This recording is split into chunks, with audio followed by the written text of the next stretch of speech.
Welcome to Within the Frame, where we bring the most pressing issues across the globe into focus. I'm Kim Mok-yeon. Tensions are rising and the balance of power on the Korean Peninsula may be shifting. At the recent U.S. South Korea summit, President Trump sidestepped the issue of troop reductions, but signaled that Washington may seek ownership of American base sites in Korea, a move that could redraw alliance boundaries. Meanwhile, President Lee Jae Myung's phased denuclearization roadmap drew open praise from Trump, pointing to closer policy coordination. With Trump signaling openness to a summit with Kim Jong-un, all eyes are now on Pyongyang. For the moment, the ball seems to be on North Korea's court. For a deeper discussion on this, we are joined by Go Myong-hyun, Senior Research Fellow at the Institute for National Security Strategy, here in the studio with us. A big welcome. It's good to see you. And also joining us online is Ambassador Joseph Detrani, former Special Envoy of the U.S. for Six-Party Talks. Good to see you. Nice seeing you. So let's start a discussion with Dr. Go with the security situation. So at the U.S. South Korea summit, President Trump stopped short of actually directly mentioning reduction of U.S. forces in Korea, but he touched upon, demanding ownership of the U.S. military base sites here. What's the context behind this demand, and how feasible is this move? Well, clearly the ownership of sovereign territory by a foreign power is clearly not possible. But on the other hand, South Korea, through its treaty with the United States, the Treaty of Mutual Defense, is not really placing that much restriction on the use of these bases on the South Korean territory by the U.S. forces. So there's no urgent need for the United States to demand outright ownership of these bases. But so it's likely that the President Trump used the expression ownership to essentially describe more of a control, I would say, rather than outright ownership of properties in South Korea. And the reason why he said it is it's not likely that he mentioned this because he wants to own more land outside of the United States, even though he has cabled strong intention to expand to Greenland as well as annex in Canada. But that has precedence. I mean, the United States has seen the Greenland and the Canada as part of its own sphere of influence and closer to home as well. But then that logic doesn't quite translate to South Korea. So what's likely is that he's using this term either by mistake or if he has some intention behind it. It's possible, possibly he might use this argument for the future negotiations between South Korea and the United States when it comes to burden sharing. We know President Trump expects South Korea to pay way more for the cost of basing troops here in South Korea. But we know that some of the counter arguments on the South Korean side is to include the cost or leasing of these bases, the space on which these bases are located as part of burden sharing. So I think President Trump, by saying that the United States owns, quote unquote, these bases, maybe he wants to neutralize this kind of argument that could come from the South Korean side when it comes to negotiation about burden sharing down the road. So it could be a strategy going forward. So now the biggest question would be for South Korea, if President Trump continues to push for ownership transfer of the U.S. base sites and begins to link that demand to potential troop reductions as well, could this become a destabilizing factor in the Seoul-Washington alliance? What are your thoughts, Ambassador?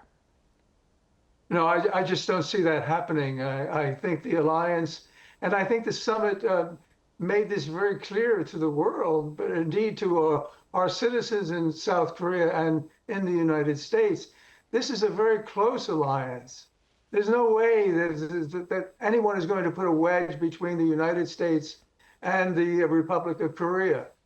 So no, I think this is part of President Trump, and I think we have to understand, and I think the South Korean people do understand, and certainly President Lee understood, having read the book, The Art of the Deal.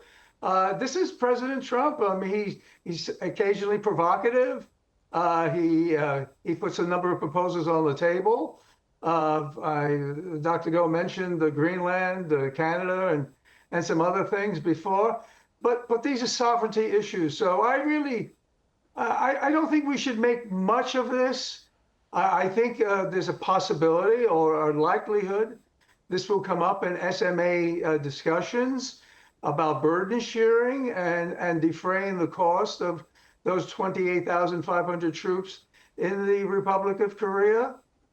Is it 1 billion sufficient expenditure on the part of South Korea? Should there be more? Should South Korea be paying more?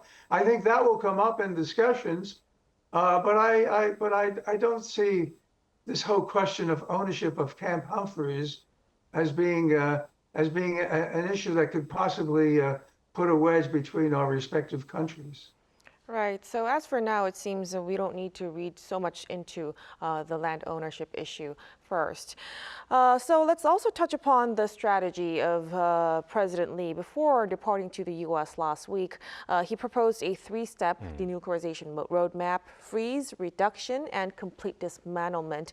And President Trump gave a positive evaluation of this approach then. Do you think the U.S. and South Korea have now found some common ground in their strategies towards North Korea, Dr. Go? So I think there's an overall agreement when it comes to approaching North Korea, but it's more about there's more emphasis, and I would say, in engaging North Korean dialogue. And clearly, the two leaders saw eye to eye when it comes to the importance of involving Kim Jong-un in future discussions about denuclearization or sort of stabilizing the Korean Peninsula.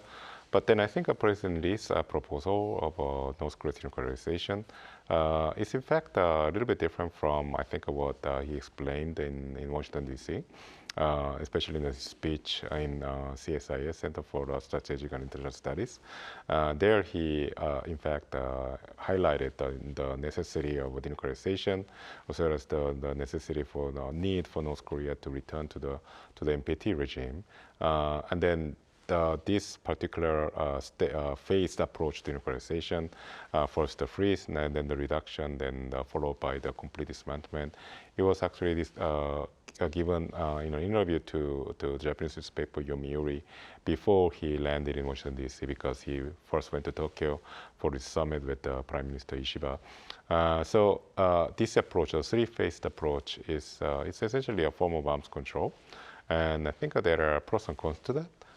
Pro is that clearly it's more realistic, and the potential downside is that this gives a chance or like a space for North Korea to achieve what it wants, which is to be recognized as a nuclear state. So I think this is the reason why President Lee, once he landed in Washington, D.C. and gave a speech at CSIS, highlighted and emphasized the importance of this denuclearization of North Korea and the NPT regime. So, but at the end of the day, it's all about strategy and attack. And then I think President Trump has played with the idea of calling North Korea a nuclear state. He didn't quite call that because he completely understands how important the terminologies are in this case, and he avoided calling North Korea a nuclear state. But he said he in fact called North Korea a nuclear power. So I think on another, I think in order to engage in North Korean dialogue, we need to consider some sort of at least maybe a temporary recognition, but then at least a recognition of the fact that North Korea is a nuclear armed state right now. Mm-hmm. So Trump's such comments come as, of course, during his speech during his talk with President Lee, he expressed his intent to, resume dialogue with Chairman Kim Jong-un, and he also said he hopes to meet him within the year if possible. So, Ambassador Detrani, how realistic is this revival of the U.S.-North Korea talks at this point, and under what kind of conditions might Pyongyang be able to say yes? No, I think it's very viable. I think there's a very good chance that within the year, President Donald Trump will be meeting with Chairman Kim Jong-un. No, I think that's a very viable approach. How likely is it? Again, I think it's likely, but I think we have to also put on the table. I know we just talked about the President Lee's proposal, which is a good one, because ultimately we're talking about complete verifiable denuclearization of the Korean Peninsula. So I think that's the end goal. but there are intermediate steps, and that's where President Lee's proposal of basically a freeze and then a reduction leading to denuclearization. But we also need to talk about what's in it for North Korea. We keep talking about, what we want. We want complete, verifiable denuclearization. But if you're sitting in Pyongyang and you spent millions and millions of dollars building a nuclear capability, and now you have a mutual defense treaty with the Russian Federation, and you have a very close alliance with the Russian Federation, you have more cards in your hand. You are in a stronger position than ever before. But still, we talk a lot about our side of what we expect of North Korea. We should be talking about lifting sanctions. We should be talking about our joint military exercises. We should be talking about security, indeed security assurances to the Democratic People's Republic of Korea. We should be talking about a path to normal relations with the United States and with the Republic of Korea. Those are things that need to be put on the table. And that's why I'm a strong proponent, and we did this in the six-party talks, of actions for actions. As North Korea moved towards freezing its program, not building more nuclear weapons, not producing more fissile material for nuclear weapons, stopping those nuclear tests, no longer having these intercontinental ballistic, intermediate range ballistic missile launches, stopping all that, but in return for something, actions for actions. And we will move in that direction. But there needs to be more of a focus on, I think, and when we articulate that to North Korea, of what's in it for North Korea, why it's in their interest to move away from the Russian Federation, why it's in their interest not to be deploying over 12,000 troops to the Russian Federation to fight a war with the sovereign state, Ukraine. This is where the emphasis needs to be. And I think President Donald Trump with President Lee Jae Myung, I think they have the right vision and they have the goal. And I think we saw this very clearly in that summit where the enthusiasm level went extremely high when they talked about re-engaging with North Korea. Because we shouldn't cede this to the Russian Federation. We shouldn't give up on North Korea. Right, a very crucial point you're pointing about actions to actions. That's what actually North Korea seems to be waiting for, and maybe that's why it has been remaining silent on, Trump's hopes to resume dialogue with North Korea.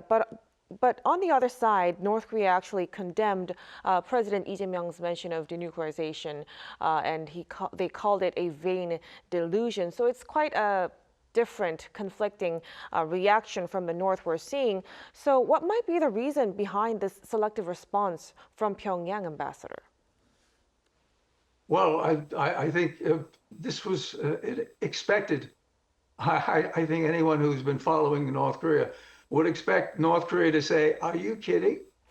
What are you talking about denuclearization? Are you saying we should give up our nuclear weapons program? A program that we spent years and millions of dollars building, and you have joint military exercises, and we see South Korea as the enemy. We see the United States also as the enemy. We need to build that trust, and I think that's where Donald Trump was building that element of trust with Kim Jong-un. We need to build that element of trust so they don't just dismiss everything we say. When we speak of security assurances, we really mean security assurances. When we speak about a path to normal relations, we really mean having our respective liaison offices and embassies eventually in our respective capitals. But our ultimate goal continues to be complete, verifiable denuclearization. We should continue to say that, but that shouldn't be the only thing we say. There needs to be other things there to induce, to convince North Korea that it's in their interest. It needs to be in their interest to move in this direction, not just in our interest. Definitely. So we will really have to think about what North Korea really wants in exchange. No, that being said, there are concerns now that President Trump's push for new diplomacy with Pyongyang might actually go without South Korea. So making South Korea being sidelines. What's your take on this? Well, I won't be too worried about this, about United States or bypassing South Korea and then engaging in direct dialogue with North Korea. In fact, that's exactly what President Lee asked President Trump to do, get interested in this issue and focus more energy and effort into restarting this dialogue with the North. And I think he said that very personally to President Trump. And I think Ambassador Chan is in fact saying this, that it's great that the two leaders seeing eye to eye on this issue. And the risk of United States sidestepping and bypassing South Korea, an important ally of the United States, and keeping in the dark, only grows if the two leaders don't see eye to eye on this issue. And clearly that's not the case in this case. I think President Trump said himself personally to President Lee that President Lee is extremely well suited to lead this policy approach of engagement with North Korea. And President Lee said the same thing about President Trump. So clearly the two leaders are on the same page. So it's only logical for the two sides to work together on this issue, engaging North Korea together. Doesn't really matter who's going to be at the forefront of this effort. What matters is that the two are going to see that working together there will be more synergy, more confidence, and also that it's going to have more impact on North Korea. Two is always better than one. And because the two countries see eye to eye on this issue, there's no need at all for United States to bypass the South. Right, so we'll be hoping to see some negotiations between the two sides coming forward. Now, Dr. Go, let's talk more inside of North Korea. On the 24th, the regime actually released footage for the first time of a surface-to-air missile successfully intercepting a cruise missile.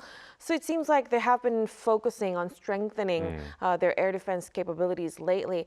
What's with this emphasis? And do you think it's tied to their experience and lessons learned with their troops being in Russia? Well, it's different from that. I think this is a part of North Korea's long-standing ambition to catch up with South Korea when it comes to the conventional weapons. So North Korea clearly has a nuclear monopoly, at least in the Korean Peninsula. But what they are falling short in is, in fact, in the conventional weapons. And South Korea completely dominates the air domain when it comes to the Korean Peninsula.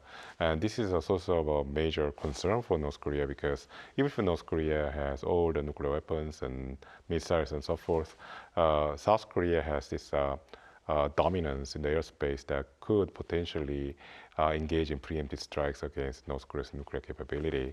So North Korea has been working very hard to somehow mitigate this risk coming from the South. And this is the reason why they put priority on, when it comes to creating the technology transfer from Russia, their priority list to show that they in fact put a lot of emphasis on catching up with South Korea when it comes to air power.